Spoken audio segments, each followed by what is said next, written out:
নমস্কার বন্ধুরা, শিল্পীর রান্নাবাটিতে আপনাদের সকলকে স্বাগত। বিনস খেতে অনেকেই একেবারেই পছন্দ করেন না, আবার অনেকে খুবই পছন্দ করেন। আজ আমি শেয়ার করছি আলু বিনস গার্লিক ফ্রাই।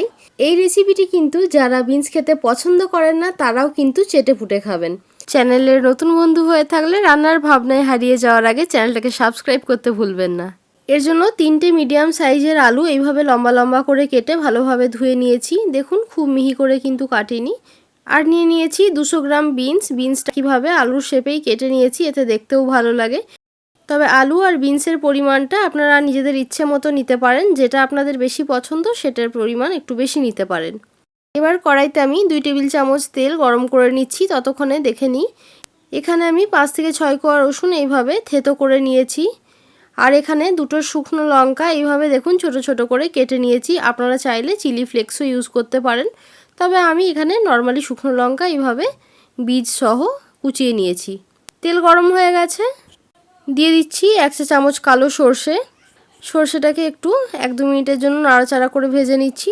দেখুন সর্ষেটা ক্র্যাকেল করছে। এবার দিয়ে দিচ্ছি থেতো করে নেওয়া রসুন।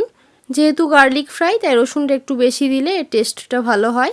এবার ভালোভাবে রসুনটাকে একটু লালচে করে ভেজে নেব। ফ্লেমটা অবশ্যই লোতে রাখতে হবে যাতে গার্লিকের ফ্লেভারটা খুব ভালোভাবে অয়েলের মধ্যে চলে আসে। আর দিয়ে দিলাম শুকনো লঙ্কার কুচি, এটাকেও এর সাথে একইভাবে ভেজে নিচ্ছি। আপনারা চাইলে পুরো রেসিপিটা কিন্তু বাটারেও বানাতে পারেন, সেক্ষেত্রে আরও টেস্টি হয়। এবার দিয়ে দিলাম আলুটাকে আমরা কিছুক্ষণ ভেজে নেব। আর আপনি যদি বিনস পছন্দ করে থাকেন তাহলে আমার চ্যানেলে আরও নিরামিষ আলু বিনসের তরকারি রেসিপি রয়েছে, যেটা কিন্তু ভীষণই টেস্টি হয়। সেটার লিঙ্কও আমি আই বাটনে আর ডেসক্রিপশন বক্সে দিয়ে দেবো, সেটাও দেখে নিতে পারেন। আশা করি আপনাদের খুব পছন্দ হবে। এখানে আলুটা দেওয়ার সাথে সাথে কিন্তু আমি বিনসটা দিইনি, কারণ বিনসটা ভাজতে কিন্তু কম সময় লাগে। আলু দেওয়ার সাথে সাথে বিনসটা দিয়ে দিলে বিনসটা খুব শ্রিঙ্ক করে যায়, যেটা কিন্তু খেতে ভালো লাগে না। তাই আলুটা কিছুটা ভাজা হয়ে যাওয়ার পর আমি বিনসটা অ্যাড করে দিলাম। এবার একইভাবে বিনসটাও এর সাথে নাড়াচাড়া করে ভেজে নিচ্ছি। আর এই আলু বিনস ফ্রাইটা কিন্তু বাইরে নিয়ে যাওয়ার জন্য বা লাঞ্চে প্যাক করার জন্য টিফিন বক্সে ভীষণ ভালো। আর রুটি লুচি পরোটা দিয়ে খান বা ডাল ভাতের সাথে খান, সবের সাথেই কিন্তু ভীষণ ভালো যায়। বিনসটাকেও একটু 2-4 মিনিট সময় ধরে আলুর সাথে নাড়াচাড়া করে ভেজে নিলাম। এবার দিয়ে দিচ্ছি 1 চা চামচ লবণ, তবে লবণটা আপনারা আপনাদের স্বাদ মতো দেবেন। আর দিয়ে দিচ্ছি 1/2 চা চামচ হলুদ গুঁড়ো। আর আলু আর বিনস দেওয়ার সাথে সাথেই কিন্তু লবণটা দেবেন না, তাতে কিন্তু ক্রাঞ্চি ভাবটা আসবে না, নরম হয়ে যাবে।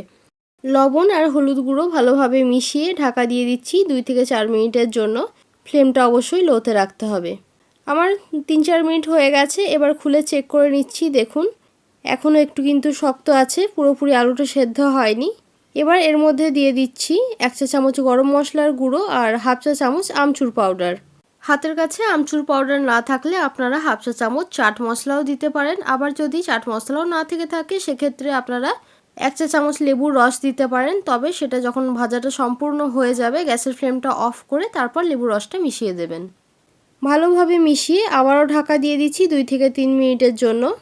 আর যেহেতু আমরা এই রান্নায় জল ব্যবহার করিনি, তাই মাঝে মধ্যে অবশ্যই ঢাকা খুলে চেক করে নেবেন যাতে তলা দিয়ে কড়াইতে লেগে না যায়। দেখুন আমার আবারও 2 মিনিট হয়ে গেছে আর আলুটাও কিন্তু পারফেক্ট সেদ্ধ হয়ে গেছে। আর বিনসটা কিন্তু একটু ক্রাঞ্চিই ভালো লাগে। আর আপনারা যদি দেখেন যে সেদ্ধ হয়নি তাহলে কিন্তু 2-1 বার ঢাকা দিয়ে এইভাবে একইভাবে আপনারা আলুটা সেদ্ধ হওয়া পর্যন্ত ভেজে নেবেন। গ্যাসের ফ্লেমটা অফ করে উপর থেকে 1 চামচ বাটার দিয়ে ঢাকা দিয়ে রেখে দিচ্ছি 10 মিনিটের জন্য।